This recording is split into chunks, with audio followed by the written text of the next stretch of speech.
পাকা আম খেতে কে না ভালোবাসে। সেই আগেকার দিনের মতো আমরা শুধু আম খেয়েই ক্ষান্ত থাকি না, এখন আমের বিভিন্ন রকম রেসিপি বানাই, রেসিপি বানিয়ে আমরা খেয়ে থাকি।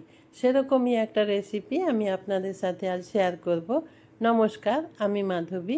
আপনারা এখন দেখছেন রান্না ভালোবাসি। রান্না ভালোবাসির আজকের রেসিপিতে থাকছে আমের একটা সুন্দর ডেজার্ট রেসিপি।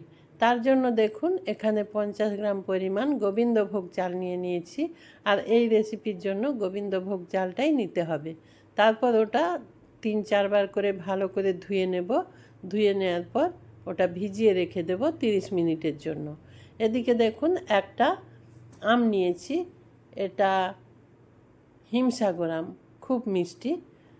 এই সব আমগুলো দিয়েই এই রেসিপিগুলো ভালো হয়। হিমসাগর আমটা কেটে নেব।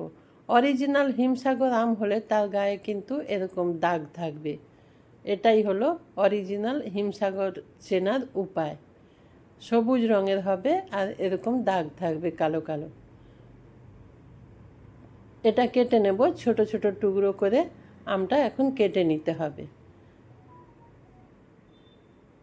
এইভাবে আমটা কেটে নেব ছোট ছোট করে। আমি আমটা কেটে নিচ্ছি। আপনারা যদি লাইক দিতে ভুলে গিয়ে থাকেন তাহলে একটা লাইক দিয়ে দিন। লাইক দিয়ে ভিডিওটা কন্টিনিউ করুন। এই যে এইভাবে ছোট ছোট টুকরো করে নিয়েছি আমটা। এখন একটা মিক্সিং জার নিয়ে নেব। মিক্সিং জারের মধ্যে এই আমগুলো নিয়ে নেব। আমার এখানে মনে হচ্ছে আম আরও একটু লাগবে। হ্যাঁ, কম হয়েছে একটা আম। আরও একটু আম দিয়ে দেব। 50 গ্রাম চালের জন্য একটা আম দিয়েছি। আমটা খুব বড় সাইজ নয়, মিডিয়াম সাইজ, সেই জন্য বড় সাইজ হলে একটাতেই হয়ে যেত। এখানে আরও একটু লাগবে, তার জন্য আরও একটা আম থেকে এই যে ছোট ছোট টুকরো করে কেটে নিচ্ছি। এখান থেকে আমি এই একটা ফালি আম নেব, পুরো আমটা নেব না। এটা আবার ওই একইভাবে মিক্সিং বোলের মধ্যে দিয়ে দেব। দিয়ে ওটা একটা পেস্ট বানিয়ে নেব আমটা। এটা নিয়ে নিলাম টুকরোগুলো এইভাবে ছুরি দিয়ে। আবার হাত দিয়েও নিয়ে নিতে পারেন, খুব সহজেই নেওয়া যাচ্ছিল, কিন্তু ছুরি দিয়ে আরও ভালো হচ্ছে, সেই জন্য ছুরি দিয়ে এইভাবে এটা নিয়ে নিলাম। এখন ওটা খুব ভালো করে একটু পেস্ট বানিয়ে নেব।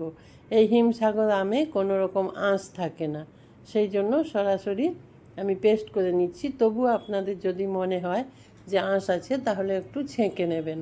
এদিকে কড়াইতে দেখুন আমি 1 লিটার দুধ গরম করতে দিয়েছি। আর ওই গোবিন্দভোগ চাল ছেঁকে ভালো করে জলটা ঝরিয়ে নিয়েছি। এখন মিক্সিং জারে নিয়েছি, ওটা একটু গুঁড়ো করে নেব।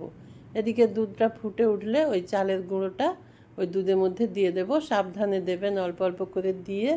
আর যখন চালের গুঁড়োটা দেবেন গ্যাসের ফ্লেম লোতে রেখে দেবেন, তাহলে কোনো রকম দলা পাকাবে না।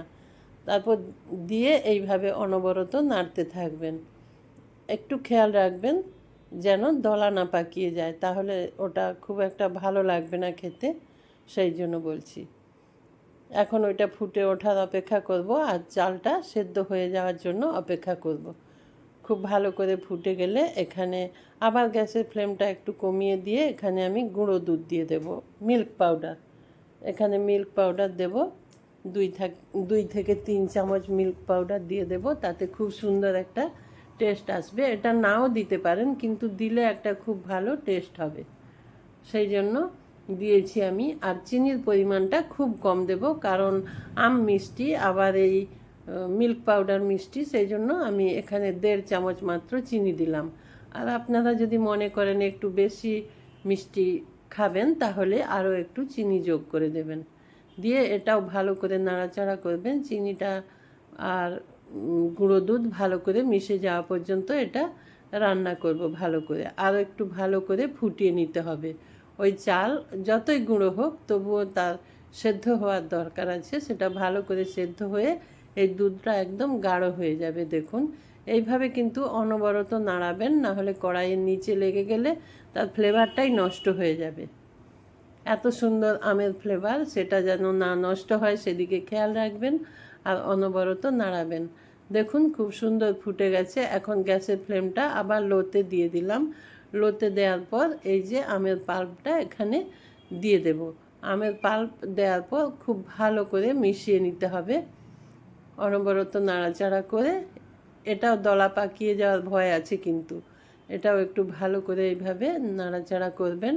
আর এগুলো যোগ করার সময় আমি আবারও বলছি, গ্যাসের ফ্লেমটা লোতে রেখে এইগুলো সব যোগ করবেন। এই দুধ দেওয়ার সময়, গুঁড়ো দুধ দেওয়ার সময় বা আম দেওয়ার সময় গ্যাসের ফ্লেমটা লোতে রেখে দেবেন। আর চাল গুঁড়োটা তো দেওয়ার সময় অবশ্যই লোতে রাখবেন। দেখুন কত সুন্দর ফুটছে, আর ক্রমশ এটা ঘন হয়ে আসছে। আরও একটু ঘন করে নেব, এটা আবার একটু ভালো করে সেদ্ধ করে নেব, আমের ফ্লেভার ভালোভাবে মিশে যাবে, সেই জন্য আরও একটু ভালো করে সেদ্ধ করে নেব। তারপর এখানে সেই যে আম বাকি যেটা ছিল, ওটা ছোট ছোট টুকরো করেছিলাম, কয়েক টুকরো এখানে দিয়ে দিলাম। এই টুকরো আমগুলো মুখে পড়লে বেশ ভালো লাগবে, সেই জন্য এখানে আপনারা চাইলে এলাচ গুঁড়ো দিতে পারেন, আমি সেটা দিলাম না, কারণ আমের ফ্লেভারটাই আমি এখানে চাই, সেই জন্য আমের ফ্লেভারটাকে আমি ঢেকে দিতে চাই না, সেই জন্য এলাচ গুঁড়ো দিলাম না। আপনারা চাইলে দিয়ে দেবেন। এখন আমি গ্যাস অফ করে ঢেকে রেখে দিলাম, ঠান্ডা হলে ওটা সার্ভ করে নেব। ঠান্ডা হয়ে গেছে, এখন আমি সার্ভ করে নিচ্ছি। খুব সুন্দর একটা ডেজার্ট রেসিপি এটা। কাল জামাই ষষ্ঠী, জামাইকে দিতে পারেন পাতের শেষের ডেজার্ট হিসেবে, এটা দিতে পারেন। অপূর্ব সুন্দর আমের ফ্লেভারযুক্ত এই ডেজার্ট রেসিপি একবার ট্রাই করবেন। আর যদি ভালো লাগে অবশ্যই লাইক, কমেন্ট, শেয়ার করবেন। আমার চ্যানেলটা সাবস্ক্রাইব করে আমার পাশে থাকবেন। আর এতক্ষণ ধৈর্য ধরে আমার রেসিপিটা দেখার জন্য আপনাদের সবাইকে অসংখ্য ধন্যবাদ। নমস্কার, ভালো থাকবেন সবাই, সুস্থ থাকবেন।